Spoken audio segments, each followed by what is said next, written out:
Bonjour Alaykoum. Alors les amis, je veux commencer à vous faire une vidéo pour vous amener à comprendre le diagnostic de manière mathématique avec la logique combinatoire. Et je me rends compte que c'est pas simple en réalité. De faire ça de manière vraiment sérieuse, c'est pas très simple. Ça a fait comme une espèce d'usine à gaz. J'ai commencé à préparer des choses, mais c'est un peu complexe. Donc, je préfère séparer, distinguer un petit peu certaines étapes plutôt. Et comme ça, on va être sûr de là où on se trouve, de quoi on parle, parce que c'est super important, sinon c'est vraiment, on se mélange, c'est vraiment un petit peu complexe. Donc, je vais distinguer la chose en parlant dans un premier temps des prises de mesure en dynamique. Parce qu'on sait beaucoup de choses, on a appris beaucoup de choses, mais qu'est-ce qu'il faut retenir, qu'est-ce qu'il faut vraiment savoir sur le côté dynamique?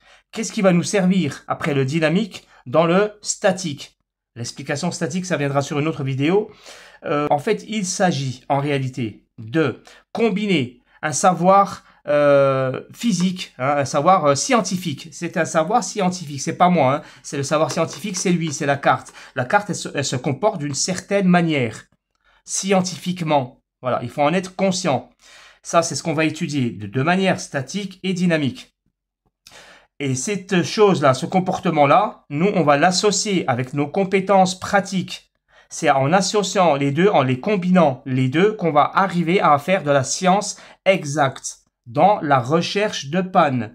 C'est de la recherche de panne, c'est pas de la conception ici. On n'est pas dans la conception, ceux qui se posent des questions.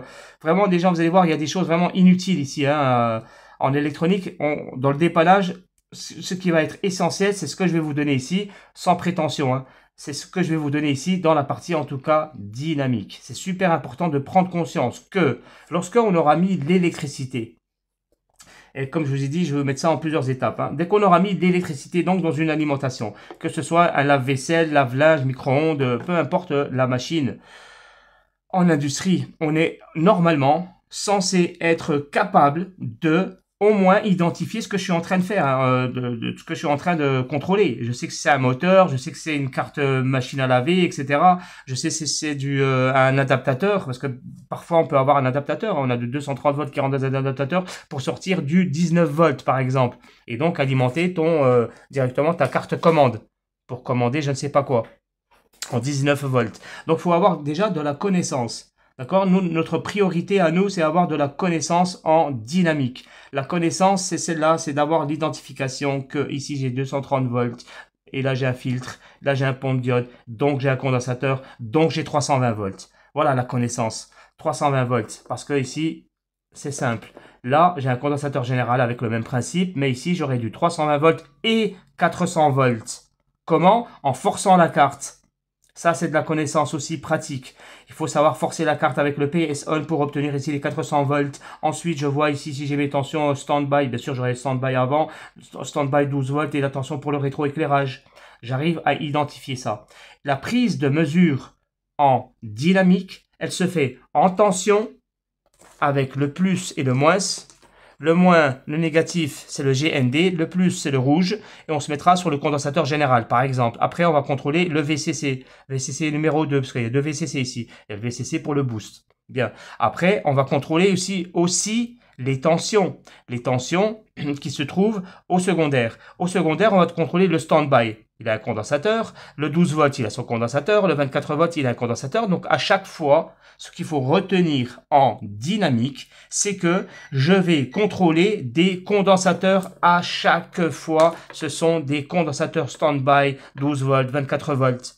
Mais des fois, on n'a pas accès aux condensateurs de manière pratique. On ne peut pas le toucher. Là, oui, celui-là, on peut le toucher, là.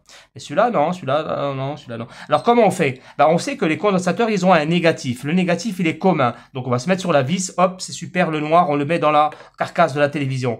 Et le rouge, comment je fais? On va toucher les condensateurs, les diodes, pardon, les diodes. Pourquoi on touchera les diodes? Parce que quand on touche la diode, on sait que la diode, elle est en contact directement ta diode, elle est là, elle est directement sur ton condensateur 12 volts. Ta deuxième diode 40 volts, elle est directement sur ton condensateur qui est là, directement sur la diode, et l'autre il est au négatif, le GND. D'accord? Ils sont en parallèle en fait. Mais pour l'instant, voilà, ton condensateur, il est pris directement sur la diode. Ça, c'est la mesure en dynamique. On contrôle le condensateur comme ça, ou alors on se met directement sur la diode comme ça, parce que c'est pratique pour nous. En fait, c'est exactement la même chose sur les cartes T-Con, carte mère, carte contrôle. On est en mode tension. On travaille comment? On met le négatif en parallèle, toujours, donc sur la masse. Toujours sur la masse pour pas créer de court-circuit. On prend jamais de tension comme ça en série. Pour être sûr qu'on est en parallèle, on laisse le négatif au négatif. On l'accroche comme ça au négatif. On a le négatif, mettant le positif, on se met sur une alimentation, en entrée de chaque alimentation et en sortie de chaque alimentation. Où est-ce qu'on se met? On se met sur un condensateur. Mais les condensateurs, ils sont invisibles. Ils sont là, ils sont invisibles. Donc, qu'est-ce qu'on fait, nous? Au lieu de se mettre sur le condensateur, on se met sur la bobine. Pourquoi on se met sur la bobine? Parce que c'est super pratique.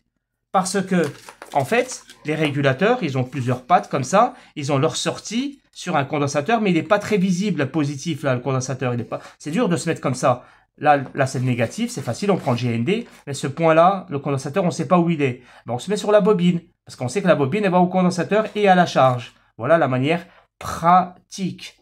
Voilà qu'est-ce qu'on fait de manière pratique pour travailler. On prend la tension ici sur la bobine, parce qu'on sait que la bobine, elle est sur le condensateur. Mais en vérité, on prend un condensateur. En dynamique, on prend le condensateur. Et en entrée, c'est la même chose. En entrée, il y a un condensateur céramique. Donc en vérité, on prend un condensateur en entrée et en sortie. Que ce soit le circuit son, par exemple, regardez le circuit son, hein, il est là, le son. Là, il y a un circuit son, il y a un circuit carré, là. Là, il y a un condensateur, tu vois, céramique. Là, il a une patte qui est au négatif et l'autre patte, c'est le positif. Donc, je veux contrôler ici la tension sur le condensateur. Ou directement, ben, il n'y a pas de bobine ici, non? Voilà. Et les autres ici, par exemple, là, il y a une bobine. Ben, la bobine, elle a un condensateur là, un qui est au négatif et l'autre, le positif, il est directement en contact avec la bobine. Mais on touche directement la bobine, mais en vérité, on contrôle un condensateur. Donc, les amis, qu'est-ce qu'on fait en dynamique? En dynamique, lorsqu'il y a de l'électricité. Lorsqu'on a mis de l'électricité, on est amené à mesurer des tensions sur le condensateur général, condensateur là, etc., etc. Notre travail consiste à voir si la tension elle est présente. Si elle est présente, ben, c'est bien, mais il faut-il avoir la connaissance que ici c'est 12 volts, là c'est 24, etc. Il faut donc avoir aussi des compétences qui vont nous dire non, la tension ici elle est trop basse, non, la tension ici elle bouge. Bah oui, j'ai oublié, des fois elle peut bouger. Enfin bref, il peut y avoir de multiples pannes. Eh ben, nous, notre connaissance, elle va donc localiser l'endroit où il y a un problème. Mais on n'a pas trouvé la solution. Le dynamique, lorsqu'on est en volt, il nous a juste permis de faire des forçages, des tests, etc. Mais ça nous permet de localiser, de dire, ah, ici, mon boost, ici, il fonctionne pas. J'ai pas de boost ici. Mais ah, mon 400 volts, il fonctionne pas. Mon 300 volts fonctionne pas. Mon 12 volts fonctionne pas. Vous comprenez ce que je veux dire? C'est ça. On n'a pas fait de calcul mathématique. C'est prétentieux, mais les gars, toutes les puissances, toutes les résistances, les parallèles, les séries, on s'en fout de tout ça. Là, je parle de réparation, je ne parle pas de conception. Quand on fait de la conception, c'est autre chose. Mais quand on fait de la réparation, ce qui compte, c'est prendre des tensions sur les condensateurs, savoir quelle tension je dois avoir à tel et tel endroit, circuit son 12 volts, circuit USB 5 volts, carte mémoire 1,5 volts, etc. Sinon, on sait qu'on a un problème à tel et tel endroit. Alors, comment on fait maintenant pour aller plus loin dans la recherche de panne? Parce qu'on a vu qu'on avait une absence de tension à tel et tel endroit. Là, on va faire un autre contrôle. Ça va être le contrôle statique. On va faire un contrôle statique. Avant, pour finir le contrôle dynamique, pour résumer finalement, qu'est-ce que c'est que nos cartes électroniques en dynamique? Toutes les cartes électroniques, c'est quoi? Si on est amené à les dessiner, ben en fait, c'est rien, quasiment rien, quasiment. On a juste les 4 points du pont de diode, dont il comporte les 2 points de la tension du condensateur général. Donc, on va dire 4 points, voilà. Le cinquième, c'est le 5e point, c'est le VCC, c'est tout. On a 5 points à dessiner, c'est tout. Le 300 volts, ça fait 2 points. Le VCC, 1 point. Le 230 volts alternatif, 2 points. En sortie, on a le 12 volts, 1 point. 24 volts, 1 point. 100 volts, 1 point. On a 3 points. Voilà, on a que quelques points entre les deux. On a une barrière, c'est tout. On n'a pas besoin d'imaginer tous les composants là. Donc en fait, tous les composants, ils n'existent pas. Il n'existe que les condensateurs. Il n'existe que des baignoires. En dynamique, on s'occupe que des baignoires. Il n'y a pas de contrôle de bobine, de VDD, de VDM, de je sais pas quoi, On ne contrôle rien du tout. Lorsqu'on est en dynamique, on ne sait que contrôler des tensions sur les condensateurs. Alors j'ai été long, mais c'était pour expliquer le peu en dynamique à savoir. Et c'est ça qui va nous permettre de comprendre maintenant la logique combinatoire parce qu'on va rentrer dans le statique. On va supprimer la tension, il n'y aura plus de tension et maintenant on n'aura plus de tension ici en mode volt, on passera en mode sonnette ou en mode continuité, en mode court-circuit. On va passer dans ce mode-là et on va travailler et on va réfléchir d'une autre manière complètement différente. Complètement différente, ça va être un autre monde parallèle. Donc voilà à la deuxième partie.